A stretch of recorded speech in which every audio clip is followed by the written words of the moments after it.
Hello, everyone. This is Matt and Jalen for the weekly RMG podcast for February 3rd, 2012. It's only me and Jalen this week. Everyone else was busy with other things, so don't expect this to be a long one. Yes, unfortunately. We do have a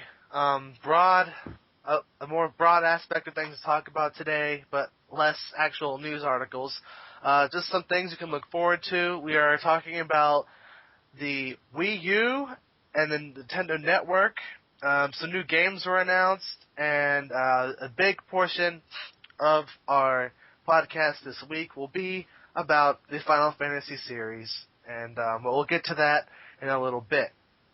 Starting off, right after we finished the podcast last week, I went to IGN to see if there was any new news, and of course there was a whole lot. Just our luck. The first thing I noticed was Nintendo announced that starting with the Wii U, they will have the similar to PSN and Xbox Live, the Nintendo Network with a Wii U to get individual online accounts. And it's actually going to have DLC, like real DLC, unlike the Wii. And they're going to have more games digitally distributed, kind of similar to PSN and Xbox Live. And that's kind of all we know right now.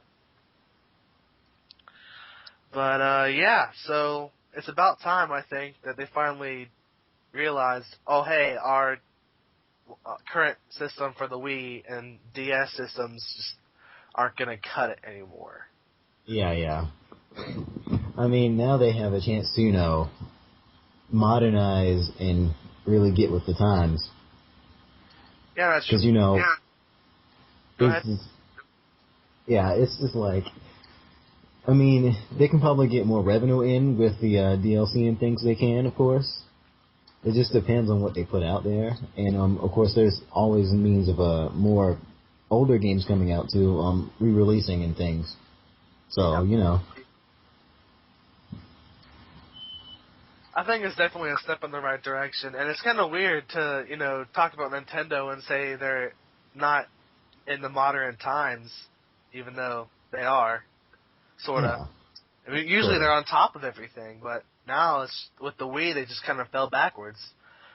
Mm-hmm. But at least they are going forward once again with the Wii U. I still can't say I'm interested enough in the system to buy it, but I don't know. It'll be a good year for Nintendo. I'm sure we'll get a lot more news about it as we go on. Mm-hmm. So, sticking to the Wii U, right along with that article about Nintendo Network, the Wii U Controller will have a new functionality that will increase the tablet's ability to communicate.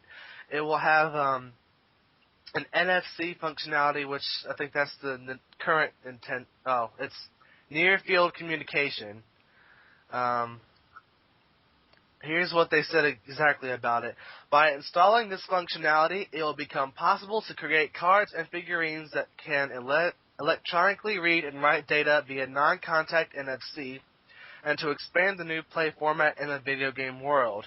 Adoption of this functionality will enable various other possibilities, such as using it as a means of making micropayments. So basically, we don't know anything about it. They just kind of said that it's going to be there. I don't know why you would announce it to your investors and not tell them what it's going to be. Well, we know. It could just, transfer, just random data, your little MIUs, Yes. I don't know if there's exactly much to say about that, really. I thought the article had more information in it. We'll stick to Nintendo here. We have one more article related to them. And it is that they announced that there will be a new 2D Mario game coming to the 3DS. Kind of weird sounding, actually. It piqued my attention, at least, because, I'm thinking, they're going to do something like Paper Mario. There was this one Paper Mario game, I can't remember what it's called. to life for me, where you switch between the 2D plane and the 3D plane. So I might be thinking they're gonna go back to that and try to mess around with that and head trip you, you know? Yeah. That makes sense. Yeah. But I haven't really kept up with a lot of the new Mario games, so like the 3DS one and all that, because I have a Wii, but I never really got into like the Super Mario Galaxy games, and my dad has both of them, and I could borrow them whenever I want. But I don't know. I think even though I was a Nintendo kid, I've kind of grown up more into the Sony games and stuff like that. Mm-hmm. Of course, Nintendo. They still have franchises that I'm interested in, like Legend of Zelda, but if they're kind of switching their focus right now to the 3DS and Wii U, I don't know exactly when I'll be buying any of their products. Because I'm really, it'll be a while. Yeah, it'll be a while. Mm-hmm. Are you planning on getting a 3DS or anytime soon? Not anytime soon. I probably It'll won't. be after. Go ahead. It won't be anytime soon either. I said I won't be getting a 3DS till after I get a Vita, which won't be anytime soon either. So I probably won't get a 3DS until sometime after Kingdom Hearts 3D is released, because that's the game the only reason I have right now, besides maybe Resident Evil Revelations, to get a 3DS. Right. So that is it for our Nintendo news. Up next, some miscellaneous stuff, more about games here. Pac-Man and Mega Man. And was it Bad Box Art Mega Man or something? Bad Box Art Mega Man. Then they had to make him fat. He wasn't fat in that box art. They were announced for Street Fighter Cross Tekken. I don't know why they're here. The PS3 version already has Cole. I guess they're just trying to say, hey, they're going to be on the Vita. Buy this game for the Vita. Buy the Vita. Screw Xbox right now. It's not about the Vita. Must sell Vita. I like how they have characters that aren't from Street Fighter. I know. Tekken. This is something you would expect from like Marvel vs. Capcom, not Street Fighter Cross Tekken. I know. But it's frustrating. I won't be getting that game anyway, so it doesn't matter to me. You're getting I'll be upset. Yeah, I'm gonna get it. Not anytime soon, but I'm gonna get it. Of course. Can't get games anytime soon. Not right now. Not right now. Alright, and let's see here. Up next is something that you're definitely probably interested in. Sorta, kinda, maybe, not at all. Oh yeah. Capcom announced that there will be a 5th installment in the popular Ace Attorney series. It's in development right now, and as well, and the first 3 games, Phoenix Wright, Justice for All, and Trials and Tribulation, will be coming to the iPhone 4 and iPad 2, and eventually Android phones. And they're going to be the graphics will be upscaled into HD. Ooh. Supposedly. Nice. But, I mean, they're mostly pictures. You can't really improve them too much. Mostly, you can't. But, like, the 4th Ace Attorney game looked really nice. It was very nice and polished. Of course, the original Ace Attorney games were on the Game Boy Advance, and then they got transferred to the DS. And then they got transferred to the Wii. Yes, and now they're getting transferred to your iPod and your iPhone. The series is going everywhere. But I'm finally glad they're going to start making the 5th one. So, a question I know about. I've never played the games in the series, but I've watched Darkside Phil play them, and I have some knowledge of them. Is it true that after the 3rd game, you don't play as Phoenix Wright? Yeah. The story in the 4th game is that Phoenix got framed into using false evidence, and so he got disbarred. And so you're playing as Apollo Justice. Oh dear. Yeah, and Phoenix is your mentor. kind of. So basically, they just wanted to switch up the main characters, and did it get received well or something? I don't hear much about the fourth game, really. Yeah, well, I think it's kind of iffy. Well, at first anyway. Some people liked Apollo, some people didn't. Like, I think Apollo is much more of a chump than Phoenix was when he was an attorney. But, Apollo's still a rookie, though. Phoenix has games that, in all of them he grows as a character. And Apollo only has one game, so he hasn't grown much. So. Yeah. So there's probably a good chance he'll be the main character of this new one. Mm-hmm.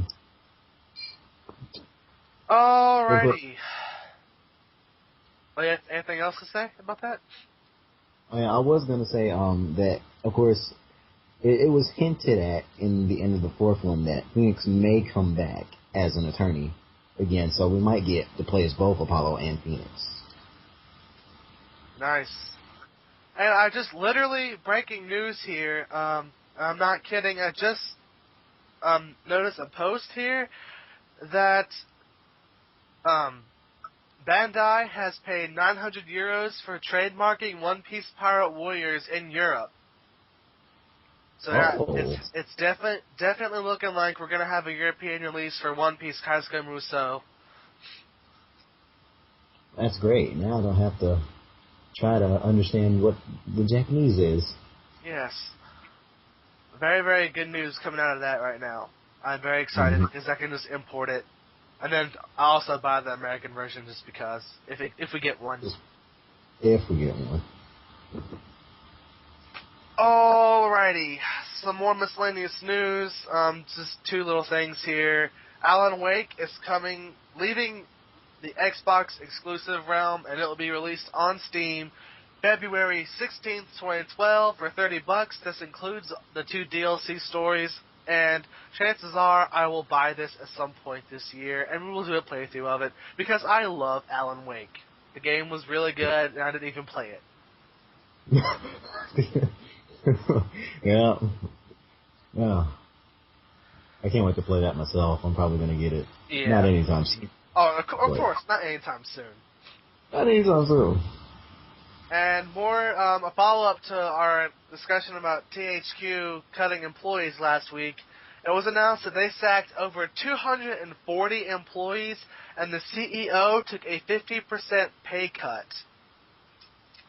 Not good days for THQ right now. You think that with games like Saints Row the Third and WW12 they would be making profit, but apparently they are not at all. They are going down fast.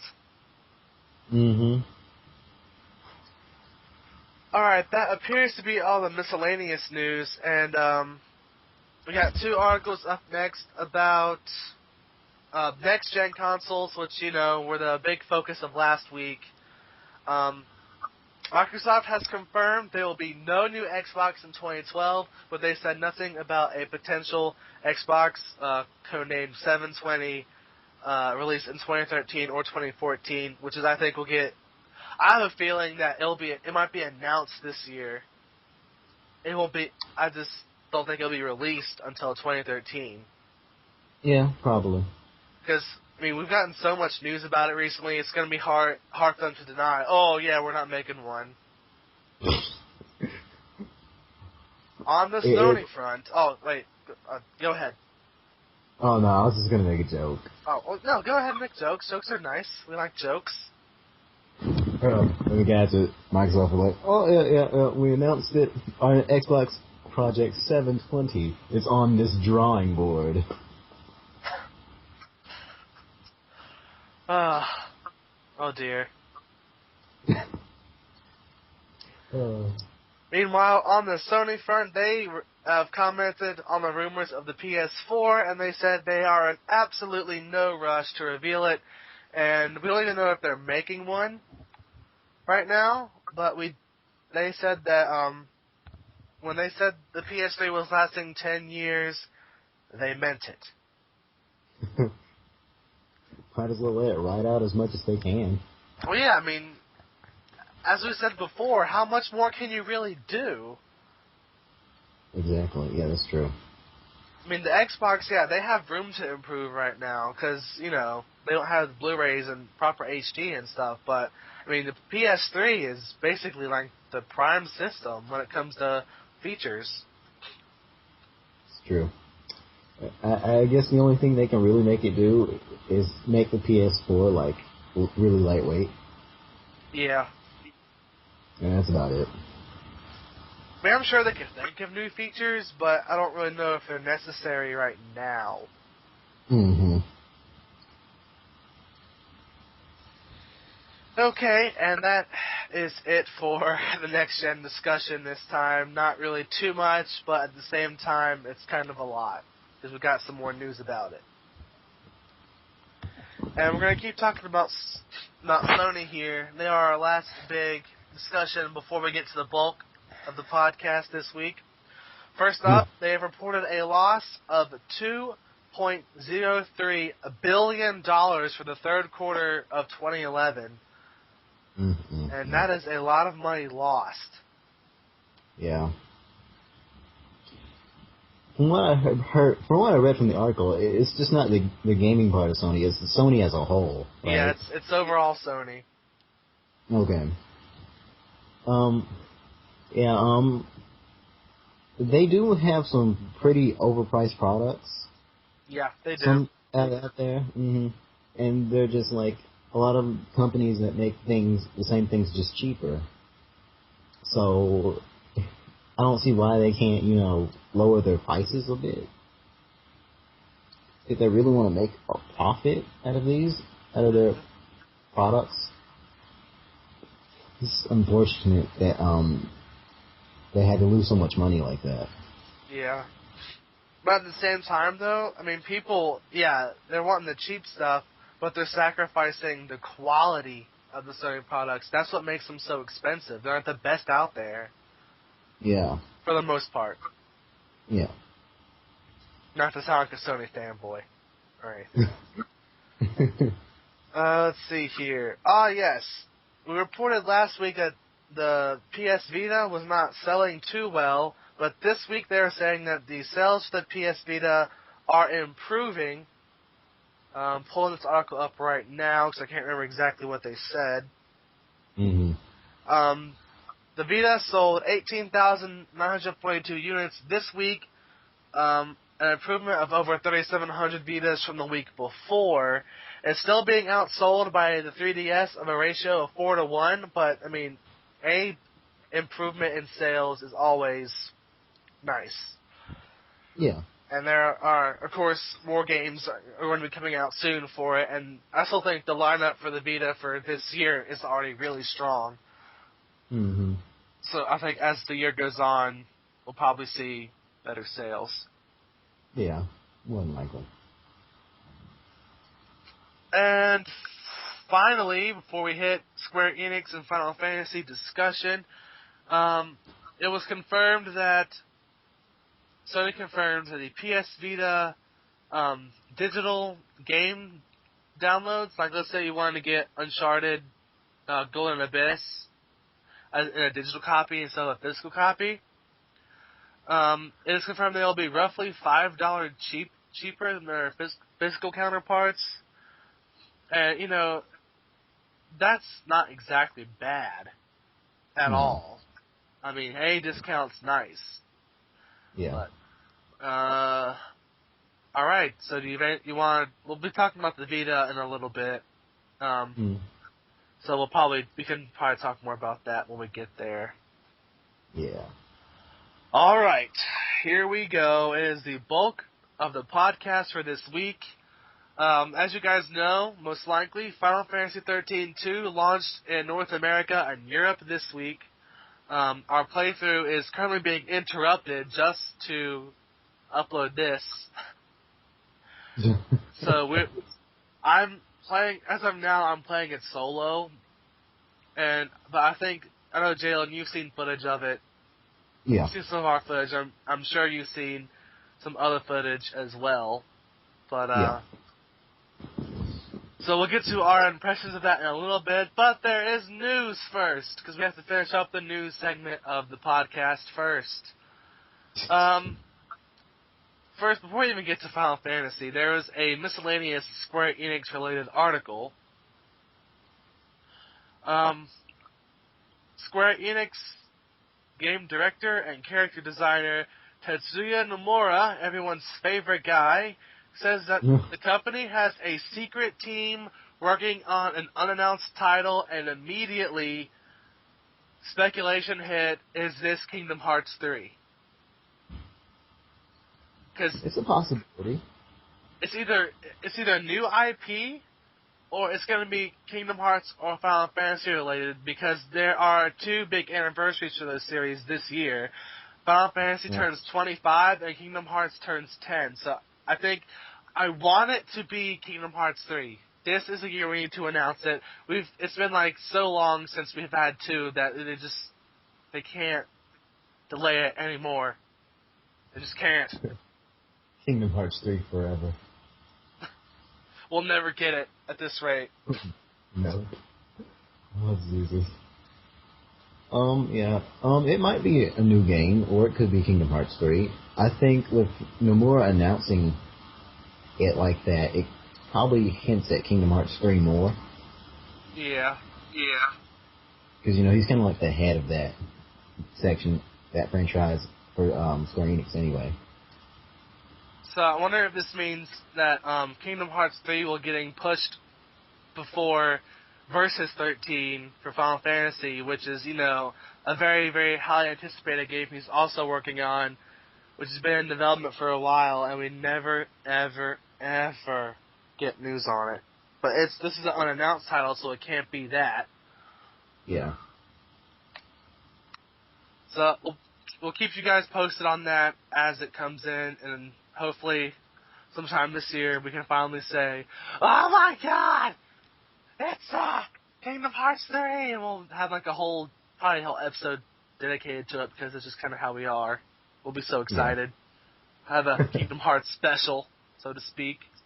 The Kingdom Hearts special. Everything you need to know. Yes. And if you don't know, you're about to learn. Yes. Alrighty. And here's a bit of news that kind of irked me a bit. It was announced this week that next Tuesday there will be DLC for Final Fantasy XIII-2. One of these is for the Coliseum mode, and the other is as a story expansion. And that really, really pisses me off, because I haven't even come close to beating the main game yet, and already you're throwing story DLC at me? I'll get it. I know I'll get it. That's the annoying part, because I want to have the complete game. Oh, yeah. Just hope they don't release, Final Fantasy XIII-2, the complete edition. Well, I do have my awesome collector's edition, so I'll be okay with that, with my soundtrack that I can't stop listening to. You too? Yeah, it's just so good. Yeah. Oh, goodness. If it's going to be anything story related, I want to play as people we didn't get to play. Yes. I want to hope we see Saz in some form, because I've had him mentioned in my playthrough so far, and all we know is that he's disappeared. Oh my god. That's all we know. He was okay. Him and his son were flying airships one day, and then they disappeared. That's all I can say. As of right now. Might see him later on, but as of right now, he's just MIA. That's terrible. Indeed. Leaving odd like that. He's like your favorite character. He was a black guy. He made the most sense.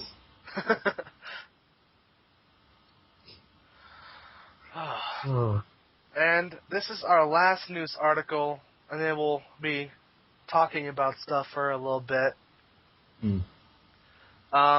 Supposedly, there is a possibility there will be a Final Fantasy XIII-3.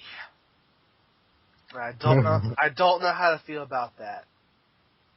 Well, from what I read on the article, and then when I read the comments, I got spoiled on the true ending. Oh, no, you Damn it. did?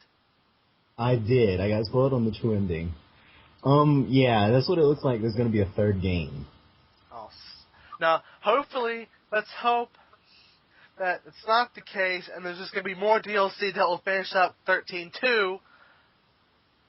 I mean, I like the characters for 13, but let's not, overdo it here. Yeah. So unfortunate. Yes. And I'm I not... ain't got the second one. Are you going to get the second one? I will. Not anytime soon? I want it to be sometime soon, but more than likely it won't happen.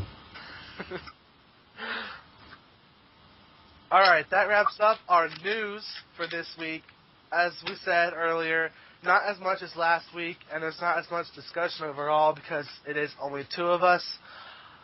But we have 4 discussion topics for today, and we'll go in order. Take a brief break from Final Fantasy, and this is something that happened to me earlier this week. I did pre-order and completely pay off my PlayStation Vita and copy of Uncharted Golden Abyss, and I had a little discussion with the GameStop employees about the 3G Vita versus the Wi-Fi only Vita. So I want to get your opinion on that, and then we can try out this whole discussion thing. Well, the Wi-Fi Vita just sounds like, it's just like some regular thing you would get on any, portable system nowadays. Yeah. The 3G Vita,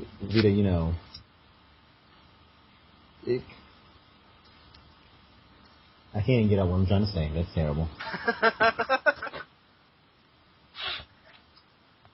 I think the 3G Vita, I think it's worth it more. I disagree. I'll tell you right now. You do? Right now, I disagree with you. Especially after the discussion I had and learned more about it. Even the GameStop employees think the Wi-Fi version will be better, and they think the 3G is something more than a gimmick. And I share that opinion, because did you know that the 3G Vita, first of all, you have to pay monthly for it. Oh. You have to pay AT&T every month to have the 3G.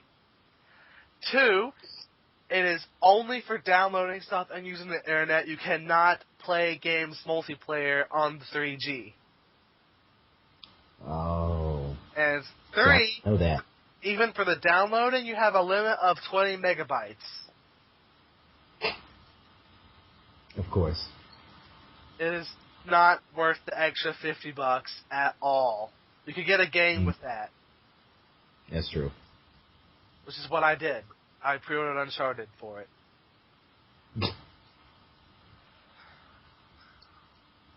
See, I didn't know all that stuff.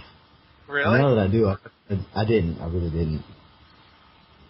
And now I feel kind of disappointed. Yeah, that's kind of how I felt too. Because it's like, oh, 3G, awesome! But it was only a trap. Mm-hmm. Damn you, Sony. Alright. Anything else you want us to say about the Vita before we go on here? Not really. Alright. Me neither. We'll talk more about the Vita as we get closer to its launch and the day it gets placed into my hands.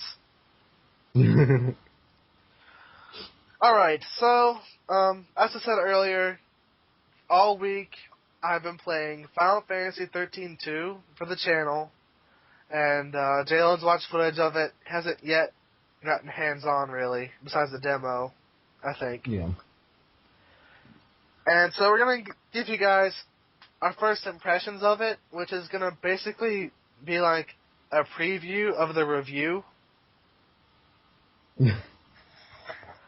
I mean, I'm only 8 hours in right now. And I should be playing right now, but we started late. But what are we going to do? Yep. I'm really enjoying this game way more than I enjoyed the original Final Fantasy XIII already. Mm-hmm. It's taken everything that was wrong with that game, which I still liked. I still liked 13, but it took everything that was wrong with it and fixed it. Yep. Except for one thing that we'll talk about later. That's grinding. They lie. Oh. You still have to grind in this game. You can't avoid it.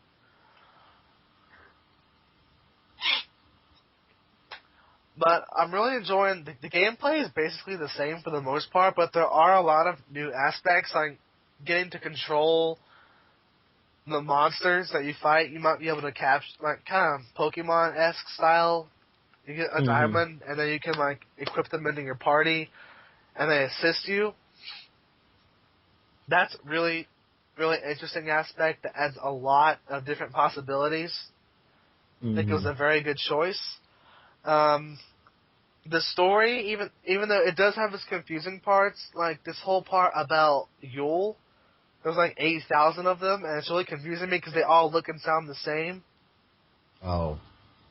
And this whole thing with Caius is weird, but I'm sure as I go on, it'll make more and more sense. I hope. I really hope. Let's see, what else do I wanted to say? What? Oh, from what I did notice from watching the game, I felt that, like, the combat when you got into alien battles, it flows a little bit more smoother. Yeah, it does.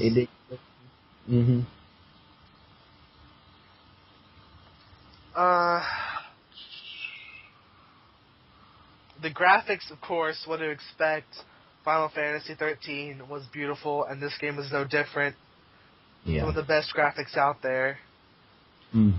The soundtrack, I love it. I can't stop listening to it. The collector's edition comes with the 4-disc complete soundtrack. Nice. And it is awesome. And I'm trying to get it to go to my phone, but for some reason, the freaking files vanished. I don't know what happened to it, so really weird. Invisible files.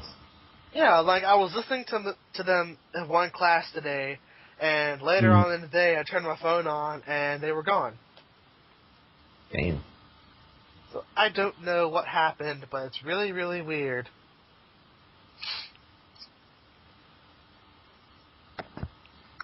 And as I said, these are really early impressions on the game. Mm-hmm. But I really am enjoying it. But I'm sure you'll get your hands on it eventually, and one day, like 10 episodes down, we'll be talking about Final Fantasy XIII-2 again. I'm just 8 hours in. Yeah, like, it's Final Fantasy, 8 hours is nothing. I know. It really is not. There's a lot of, like, portals or time gates I haven't even come close to getting. There's so many of them. Alright. Oh. So the one thing that I don't like is the fact that they said you will not have to grind in this game. That's a lie. Oh, yeah. And I shouldn't have believed it in the first place, but they got my hopes up because they seemed serious. You do have to grind. It's a Final Fantasy game. It's a Square Enix game. You're guaranteed when you buy that game, you want to, at some point, you will have to sit down for like an hour or two and just fight the enemies endlessly until you get enough experience to take on like a boss. Mm-hmm. I had to do it in episode 3, part 1, near the end, where you have to go fight Caius for the first time, and he just destroyed me for like 2 videos in a row. Damn. And then I grinded for about an hour. I turned off the camera, and I was like, alright, I'm going to sit here, and I'm just going to fight these enemies, because the enemies in that area do give you a good amount of Crystarium points, which are basically their XP, in case you guys don't know.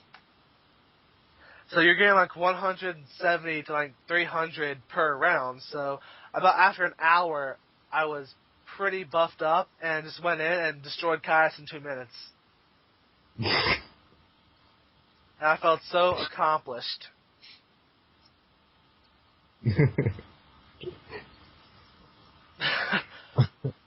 I just can't get over it.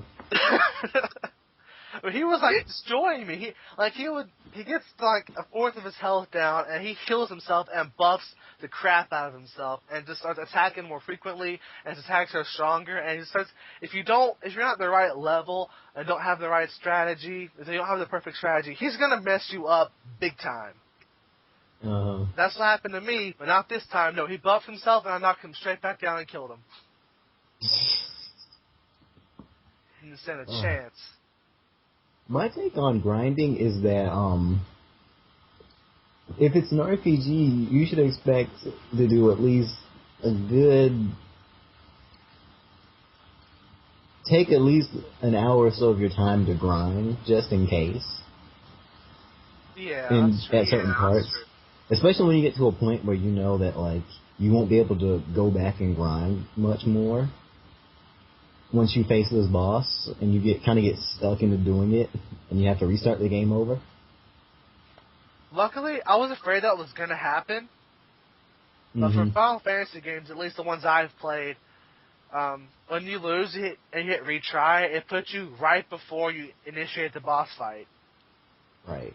So that's how I was able to grind without completely going back to the main menu and loading our previous save file.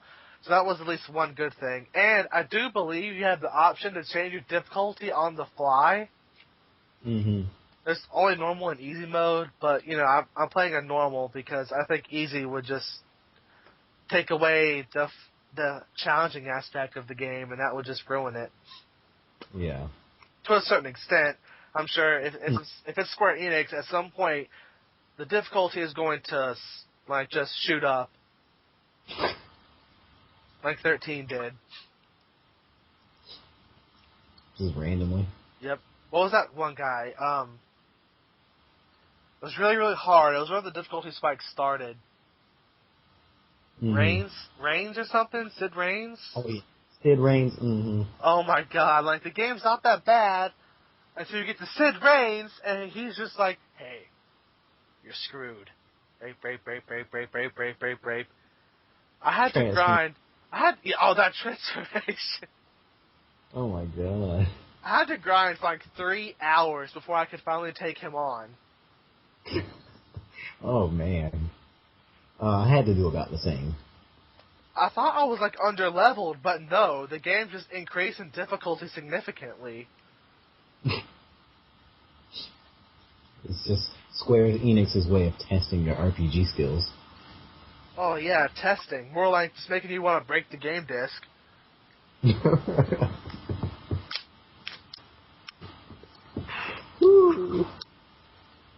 Oh man, it's great.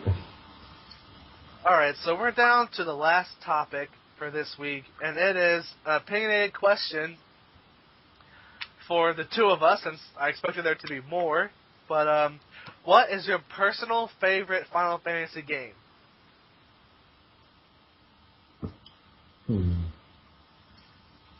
I have to say that my personal favorite is tied between two.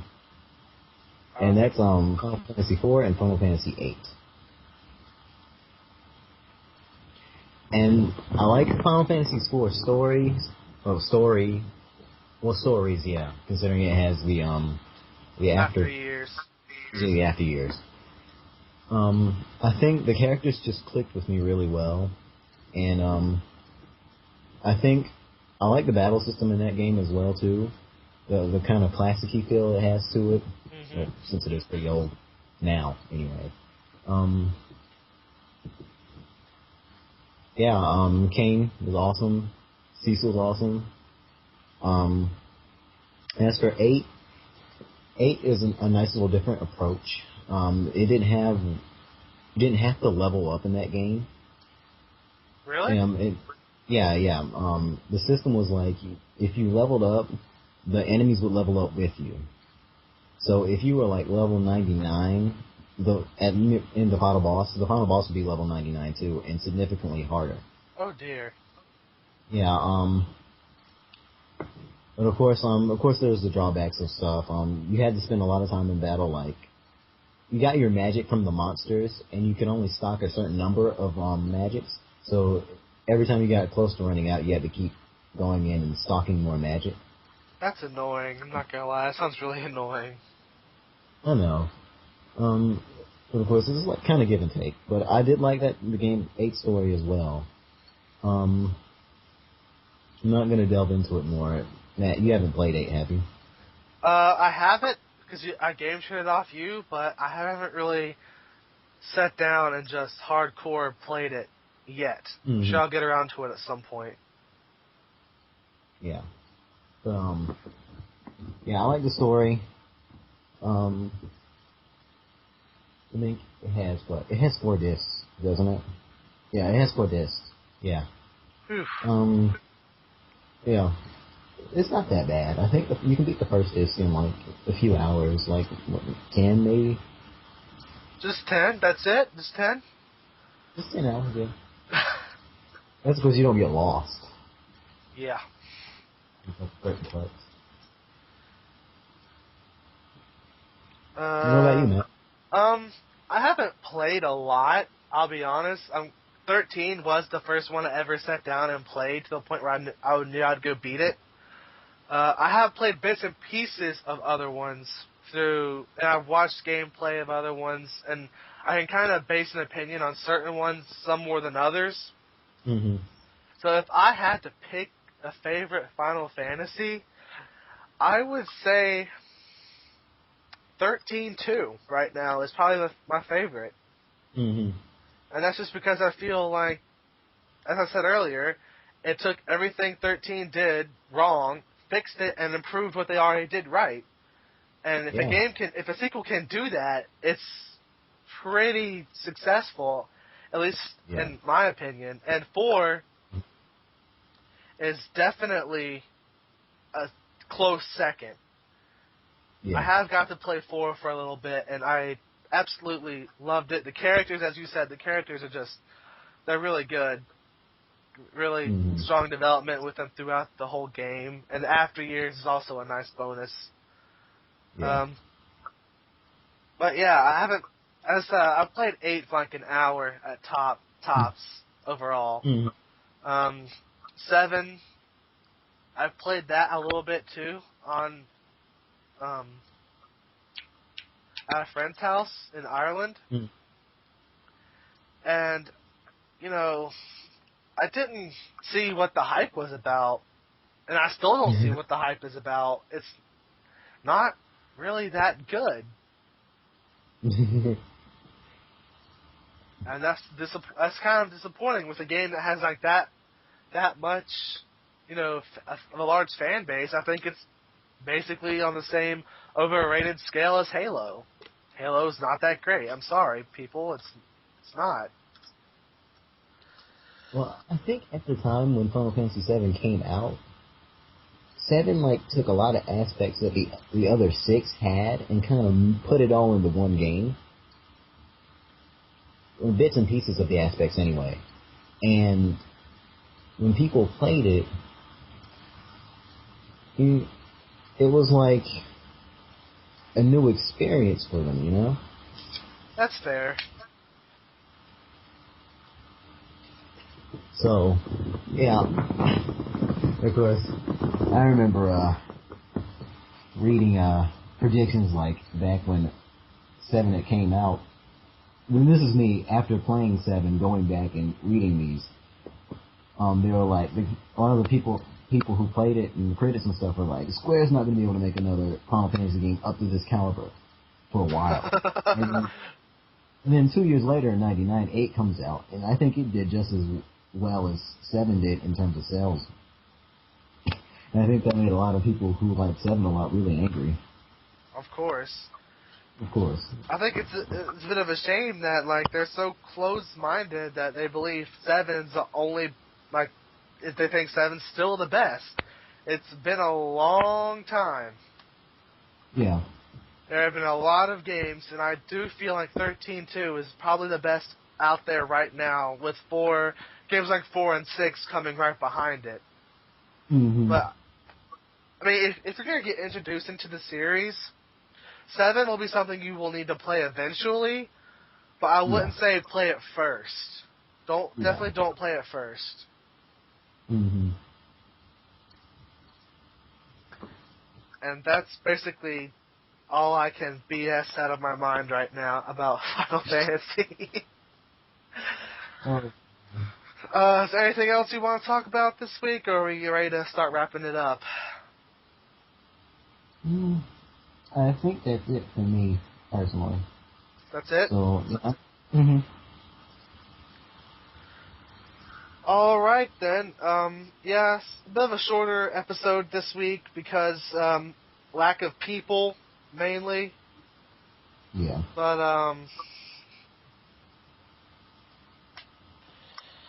I think hopefully by next week we'll be back on track with more people, more discussion, and, so if you guys are watching this, if you have any sort of gaming-related topics or questions that you would like to have us talk about in the podcast, I will not tell you to leave a comment on this video.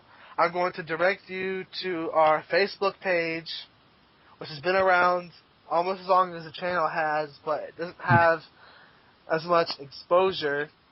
I think it only has like 30, let me pull up here, 35 likes, and we have 109 subscribers as of this video, so we need to get some more attention to the Facebook page. Mm-hmm.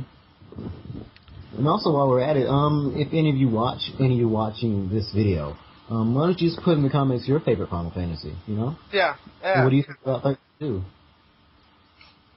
And we'll take the best discussion things or opinions, and we'll read them out next week and respond to you guys. Yeah. And, alright, so, I just thought of something else to talk about really, really quickly. As of right now, it's looking like RasterMaster Music will be launching on time sometime next week. Okay. I can't say for sure because Chris is kind of pushing it off as far as possible. But if he doesn't do something, me and Trez will throw something together for him to present.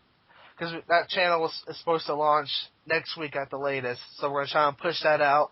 And we'll start preparing for RasterMaster Anime's launch near the end of February. And we'll have some big news to cover in that first episode about just about like Bleach and Naruto and One Piece. Now it's gonna be pretty cool. I'm looking forward to talking about those. I'm not gonna lie. But yeah, and of course, RasterMaster Wrestling still scheduled for April 2nd. I mean, and it'll be me and Adolfo talking about WrestleMania and all that. So that's going to do it for this week. Thanks for listening. And, yeah, keep watching the videos. 13.2 footage will resume right after this. So this will probably get buried, so I'm going to make it the featured video on our channel so you guys can see it. Because I know that happens a lot, because I wouldn't say our videos upload super fast, but they're, for the most part, they're pretty constant. Like, they'll be continuously uploading for hours and days and weeks. So it's very likely this will get buried. So this will be the featured video probably for until next week's episode. But once again, this is Matt and Jalen for RMG. It's the end of the podcast for this week. And yeah, we'll keep providing new content for you guys. And as long as you guys keep supporting us, we will definitely continue to do what we do. So thank you very much.